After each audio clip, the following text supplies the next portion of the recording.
सहयोगी सृष्टि शर्मा ने 3P investment managers के CIO प्रशांत जैन से खास बातचीत की। चलिए आपको सुनवाते हैं। तो संवत 2082 के इस साल की थीम है सेविंग से समृद्धि, और हम आज बात करने जा रहे हैं उस इन्वेस्टर से जिन्होंने देश को लॉन्ग टर्म इन्वेस्टिंग के मंत्रा का पाठ पढ़ाया है। मैं स्वागत करना चाहूंगी प्रशांत जैन जी का, जो कि आज हमारे साथ मौजूद हैं और आने वाले एक साल के लिए दिवाली की किस तरीके से आप तैयारी करें उस दिन, और एक साल के लिए क्या व्यू बनाएं, long term investing growth story को किस तरीके से रीड करें, ये सब समझने की कोशिश करेंगे। प्रशांत जी, आपका बहुत बहुत स्वागत है 18 स्वदेश पे। शुक्रिया अपना समय देने के लिए। तो देखिए, त्योहार का एक्साइटमेंट तो है ही।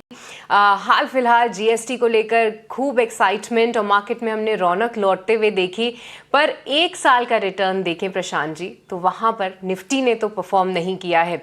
हाँ, कुछ एक सेक्टर्स और थीम तो उभरते हुए जरूर नजर आए हैं, बट फिलहाल के लिए क्या नजरिया बन रहा है मार्केट पे, यहाँ से शुरुआत करना चाहेंगे।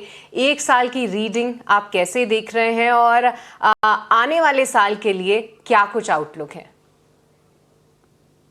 सृष्टि, धन्यवाद मुझे इस चैनल पर बुलाने के लिए, और आपके सभी दर्शकों को दिवाली की बहुत बहुत शुभकामनाएं। देखिए, जो शेयर्स हैं, जो इक्विटी है, वो एक बहुत ही सिंपल एसेट क्लास है। इसमें लॉन्ग टर्म में रिटर्न उतना ही आता है जितना कि लगभग हमारी इकोनॉमी में, अर्थव्यवस्था में रुपए के टर्म में ग्रोथ आती है। तो ऐसा देखा गया है कि जब भी इसमें पास्ट का रिटर्न कम है तो भविष्य में रिटर्न कैचअप करता है, और अगर पास्ट में रिटर्न बहुत अधिक है तो भविष्य में रिटर्न कम हो जाता है। तो कोविड के बाद रिटर्न बहुत अधिक आए, और उसमें उसके चलते चलते मोमेंटम बना, बहुत से नए निवेशक जुड़े, तो बाजार ने थोड़ा ओवरशूट किया था। और एक वर्ष पूर्व शायद मेरी निकुंज से या किसी और से आपके चैनल में भी बात हुई थी, तब भी यही कहा था कि बाजार थोड़ा महंगा है। तो पिछला एक वर्ष टाइम करेक्शन में निकल गया, ये एक अच्छा है। प्राइस करेक्शन नहीं हुआ, उससे लोगों को पेन थोड़ा ज्यादा होता है, बट ये टाइम करेक्शन के बाद जो एक साल बाजार फ्लैट रहा, लेकिन इसमें अर्थव्यवस्था और कंपनीज के मुनाफे प्रॉफिट्स बढ़ गए, तो थोड़ा पी मल्टीपल जो है वो एक रीजनेबल हो गया है। तो आने वाले समय के लिए मेरे को लगता है कि इसमें हम एक सकारात्मक या पॉजिटिव व्यू ले सकते हैं बाजार के लिए। लेकिन हमको ये ख्याल रखना होगा कि भारत में अब जो इन्फ्लेशन की दर है वो लगभग 4% के आसपास है, और इसीलिए आपकी ब्याज की रिटर्न भी कम हो गई है। तो इन्फ्लेशन कम होने से जो रुपए के टर्म्स में अर्थव्यवस्था में ग्रोथ है, जो कंपनीज की टर्नओवर ग्रोथ है, वो भी कम हो जाती है उसी के मुताबिक। तो मुझे ऐसा लगता है यहाँ पे हम निवेश करेंगे तो अगले, अगर हम 2 3 5 साल का व्यू लें, तो निफ्टी में या अन लार्ज कैप्स में लगभग 12% के आसपास का लॉन्ग टर्म में कंपाउंडिंग रिटर्न आना चाहिए, ऐसा मेरा अनुमान है। राइट, तो चलिए, ये नज़रिया है मार्केट को लेकर। पर प्रशांत जी, ईटीना स्वदेश पे इस साल की हम जो थीम ड्राइव कर रहे हैं वो है सेविंग से समृद्धि, क्योंकि अब देखिए जो रिटेल का पार्टिसिपेशन हमने बढ़ते हुए देखा है, ट्रेडिंग साइड से हटकर हमारी कोशिश है कि लॉन्ग टर्म इन्वेस्टिंग में उनका फोकस ज़्यादा रहे। सारे इन्वेस्टर्स एसआईपी रूट के लिए बहुत वहाँ पर रुझान तो है, बट कुछ एक डायरेक्ट स्टॉक में, सेक्टर्स में भी इन्वेस्ट करना चाहते हैं, क्योंकि आपने मार्केट की इतनी सारी साइकिल्स को देखा है, परखा है। आपसे समझना चाहेंगे कि सेक्टर वाइज आपको कौन से सेक्टर्स लगते हैं जहां पर भारत की जो लॉन्ग टर्म ग्रोथ स्टोरी है उसमें वो बढ़ चढ़कर पार्टिसिपेट करेंगे? सृष्टि, देखिए, भारत की जो ग्रोथ है उसमें हम काफी अर्ली स्टेजेस में है आज भी। भारत की ग्रोथ तो हमारी पर कैपिटा इनकम काफी कम है। तो इसी के लिए भारत एक ऐसा देश है जहाँ पे कि लगभग सभी सेक्टर्स ग्रो करते हैं। यहाँ पे रेल ट्रैवल भी ग्रो करता है और एयरलाइन ट्रैवल भी ग्रो करता है। तो लेकिन फिर भी मैं ऐसा मानूंगा कि कुछ एक ऐसी कैटेगरीज हैं जो हाईली पेनिट्रेटेड है, जैसे कि कंज्यूमर स्टेपल्स हो गई इत्यादि, तो जिनमें की ग्रोथ जीडीपी से अधिक नहीं आएगी, मेरे ख्याल से कम ही रहनी चाहिए। और यही सेक्टर्स हैं जो कि आज की तारीख में जिनका पीईज भी मेरी समझ में थोड़ा ज्यादा है। तो निफ्टी को अगर मैं देखता हूँ तो कंज्यूमर स्टेपल्स या कुछ एक रिटेल के एक दो शेयर्स हैं, इनको छोड़ के अन्य सभी सेक्टर जो हैं मुझे ठीक लगते हैं। हालांकि इस बाजार में बहुत ज्यादा जल्दी रिटर्न या बड़े रिटर्न की गुंजाइश नहीं है। मेरे ख्याल से ये कंपाउंडिंग मार्केट है। देखिए, इस बाजार में सप्लाई भी बहुत है। जो आईपीओ का आप देखते हैं तो बहुत ज्यादा सप्लाई है, और वो सप्लाई इसीलिए आ रही है कि कहीं ना कहीं जो बहुत सारी स्मॉल मीडियम कंपनीज है उनके मल्टीपल्स बहुत है, और उसके रहते बाजार में भी उसी प्रकार से ये इश्यूज को प्राइस किया जाता है। तो ये जो सेलिंग शेयर होल्डर है वो इसको अच्छा मानते हैं अपने लिए कि इसमें हम ये शेयर्स को बेच सकते हैं। तो मुझे लगता है इस बाजार में बड़ा पैसा, बड़ा रिटर्न, क्विक रिटर्न की संभावना बहुत कम है। लेकिन यदि हम लार्ज कैप्स में रहेंगे इस बाजार में, तो मुझे लगता है जो रिटर्न मैंने पहले बताया था उसके आसपास रिटर्न आना चाहिए। और सेक्टर्स में बहुत अधिक डाइवर्जेंस कहीं नहीं है इस बाजार। आज से 5 वर्ष पूर्व कुछ बैंक थे 5 टाइम प्राइस बुक पे, कुछ थे 1 टाइम पे। अब वो दोनों सभी 2 टाइम पे आ गए। 5 साल पहले कुछ पीएसयू के शेयर बहुत सस्ते थे, एफएमसीजी कंपनीज के शेयर 70, 80, 100 पे ही तक थे। आज वो दोनों कन्वर्ज कर गए, जो बहुत ज्यादा था वो थोड़ा कम हो गए, जो बहुत कम थे वो भी बढ़ गए। तो इस बाजार में बड़ी डाइवर्जेंस मेरे हिसाब से कहीं नहीं है। इसमें ये एक धैर्य का मार्केट है। इसमें हमको डाइवर्सिफाइड रह के डिसिप्लिन के साथ अपना पोर्टफोलियो बनाना चाहिए। मेरी प्रेफरेंस लार्ज कैप्स की तरफ रहेगी, और हमारी जो एक्सपेक्टेशंस है वो बहुत रीजनेबल होनी चाहिए। देखिए, पिछले 5 वर्षों में रिटर्न बहुत ज्यादा बना, लेकिन उसका मुख्य कारण ये था कि कोविड वाले वर्ष में बाजार घट गया। 12,000 का निफ्टी 8,000 हो गया। 12,000 का निफ्टी सामान्य तौर से 5 से 6 वर्ष में डबल होना चाहिए था, लेकिन वो 8,000 पहले घटा, और 8 से आज आप 24,000 का सफर देखेंगे तो लगभग 3 गुना पैसा बन गया। कोविड के पहले भारत में करीब 3 करोड़ डीमैट अकाउंट थे, आज लगभग 20 करोड़ डीमैट अकाउंट है।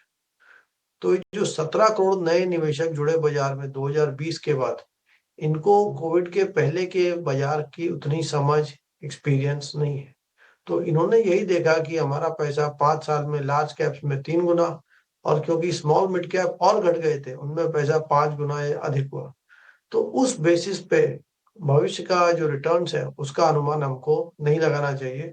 मेरे हिसाब से वह अनुमान बहुत एक्सेसिव है, वह गलत सिद्ध होगा। यस, काफ़ी इंटरेस्टिंग टेक प्रशांत जी वहाँ पर प्रशांत जी, अगर पिछली दिवाली की बात करें तो हम कहीं ना कहीं ये ट्रम्प किस तरीके से टैरिफ लेकर आएगा, किस पूरी दुनिया में जो है सिर्फ उसी की चर्चा होती दिखेगी, हमें ऐसी उम्मीद नहीं थी। पर अब जब हम कई सारी ट्रेड डील्स होते हुए देख रहे हैं, हम ये भी सुन रहे हैं कि भारत और यूएस की ट्रेड डील जल्द हो जाएगी, क्या ये समझना सही है कि अगली दिवाली तक शायद हम बात भी ना करें टैरिफ की, और अगली दिवाली तक जो जीएसटी को लेकर बड़ा बूस्ट मिला है हमें डोमेस्टिक मार्केट में, वो थोड़ा और बढ़ चढ़ के हमें आते हुए दिखे? इससे देखिए, सेंसेक्स के 46 साल के सफर में ये 100 से 80,000 आ गया, और इसमें हर वर्ष कुछ ना कुछ हेडलाइंस बनती रही, कुछ अच्छी कुछ ठीक नहीं। लेकिन सेंसेक्स ने हर 3-5 साल में अच्छा रिटर्न दिया है लोगों को, और उसका मुख्य कारण यही है कि भारत की जो इकोनॉमी है, जो अर्थव्यवस्था है, इसमें एक ग्रोथ का दौर बना हुआ है। तो मुझे लगता है जो आपने मुद्दा उठाया कि यूएस के साथ टैरिफ्स पे जो विवाद चल रहा है, एक तो मैं भी समझता हूँ कि इसको आने वाले समय में कभी न कभी इसको सॉल्व ये हो ही जाएगा। इसमें जब तक ये टैरिफ्स केवल गुड्स पर है तब तक हमारी अर्थव्यवस्था पे कोई इसका विशेष प्रभाव नहीं पड़ेगा। हाँ, अगर कभी ये सर्विसेज पे लगाने की बात हुई तो उसका हमारे देश पे प्रभाव पड़ सकता है। वैसे मुझे लगता है कि ऐसा नहीं होगा, क्योंकि यूएस वो स्वयं करंट अकाउंट सरप्लस है सर्विसेज में, तो सर्विसेज पे टैक्स लगाना, टैरिफ लगाना उनके लिए भी शायद उचित नहीं होगा। तो अभी केवल गुड्स पे ही बात है, तो अगर इसमें थोड़ी कम ज्यादा भी रहती है टैरिफ्स तो इसका हमारे अर्थव्यवस्था पे प्रभाव नहीं पड़ेगा, क्योंकि मात्र 2% से कम हमारी अर्थव्यवस्था का वो गुड्स का निर्यात है यूएस के लिए, और उसमें से भी कुछ कैटेगरीज एग्जेम्प्ट है। लेकिन मैं भी ऐसा ही मानता हूँ कि अगले दिवाली तक ये मुद्दा नहीं रहेगा, आने वाले कुछ दिनों में ये सॉल्व हो जाएगा। और ये सॉल्व नहीं भी हुआ मान लीजिए, लेकिन अगर सर्विसेज पे नहीं आई तो बाजार उसको प्राइसिंग कर लेगा। इसका कोई विशेष प्रभाव हमारे अर्निंग्स पर नहीं है। और अब बाजार में जो मुख्य प्रभाव है वो डोमेस्टिक इंस्टीट्यूशंस का है। और अगर इसके चलते फॉरेनर्स की कुछ सेलिंग आती भी है तो छोटा मोटा करेक्शन बाजार में कुछ समय के लिए देख सकते हैं, लेकिन उसको मैं एक अच्छी अपॉर्चुनिटी मानूंगा, क्योंकि भारत के मीडियम टर्म ग्रोथ पे इसका कोई विशेष प्रभाव नहीं पड़ना चाहिए। ओके पर प्रशांत जी, मेरा आखिरी सवाल जो है हमारे सभी दर्शकों के लिए, एक पोर्टफोलियो डिज़ाइन अभी मौजूदा स्तरों पे या मौजूदा सेंटिमेंट में किस तरीके से करें, क्योंकि आप ही बता रहे थे 17 करोड़ नए डीमैट अकाउंट खुलते हुए हमें दिखे हैं पोस्ट कोविड। तो लोगों का रुझान जो है डायरेक्ट इक्विटीज़ में है, एसआईपी में ज़बरदस्त इनफ्लोज है, और हाल फिलहाल तो देखिए ईटीएफ्स में भी लोग एक्सपोजर ले रहे हैं, जिस तरीके से गोल्ड और सिल्वर के रनअप हैं। करंट सिचुएशन में अगर किसी को अपना नया पोर्टफोलियो डिज़ाइन करना हो तो किस तरीके से किया जाए, उस पर आपकी राय?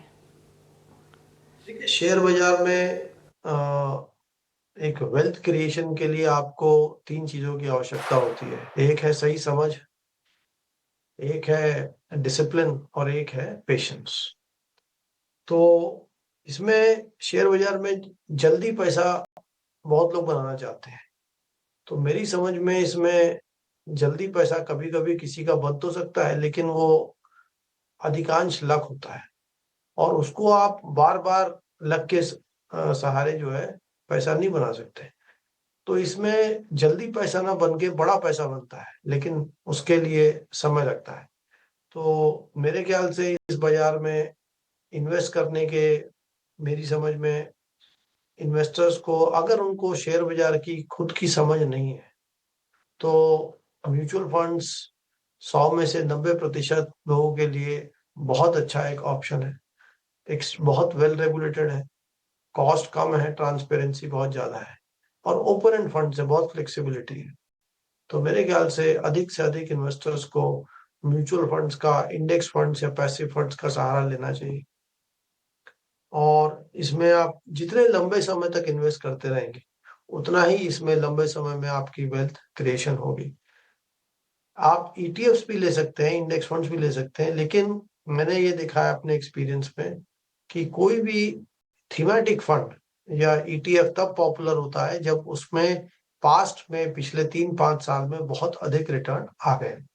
और ये कुछ वर्ष पहले जैसे डिफेंस फंड्स में भी देखा गया। तो मेरा ऐसा मानना है कि जो डाइवर्सिफाइड फंड है और उनमें रिटर्न इन्वेस्टर का वेल्थ क्रिएशन थीमेटिक फंड से अधिक होता है, क्योंकि थीम पॉपुलर होने के उपरांत ही वो उसमें निवेश आता है और पॉपुलैरिटी तभी होती है जब पास का रिटर्न ऑलरेडी बहुत अधिक आ चुका है। तो मेरा सुझाव यही रहेगा कि हमको अधिक से अधिक डाइवर्सिफाइड म्यूचुअल फंड्स का सहारा लेना चाहिए। और अंत में एक बात मैं और कहना चाहूंगा कि एफ&ओ से जहां तक हो सके, अगर हमको समझ नहीं है तो हमको इसमें दूर रहना चाहिए, क्योंकि एफ&ओ में देखिए कोई वेल्थ क्रिएशन की संभावना नहीं है। उसमें आप पैसा तभी बना सकते हैं जब आप दूसरे किसी का उसमें लॉस हो। और एफ&ओ में ट्रांजैक्ट करने के लिए ब्रोकरेज, टैक्सेस एक्सेट्रा को जोड़ा जाए तो ये नेट एफ&ओ इन्वेस्टर्स के लिए मिला के इसमें एक बहुत बड़ी ये लॉस का कारण बनता है। तो अनलेस हमको विशेष समझ हो या विशेष आवश्यकता हो तो हमको एफ&ओ से पूरी तरह से दूर रहना चाहिए। बिल्कुल प्रशांत जी, बहुत बहुत शुक्रिया ये हिदायत के लिए भी, और आपके सभी व्यूज़ को समझ के भी बहुत अच्छा लगा। आपको और आपकी पूरी टीम को दिवाली की ढेर सारी शुभकामनाएं। बहुत बहुत शुक्रिया आज हमारे साथ जुड़ने के लिए।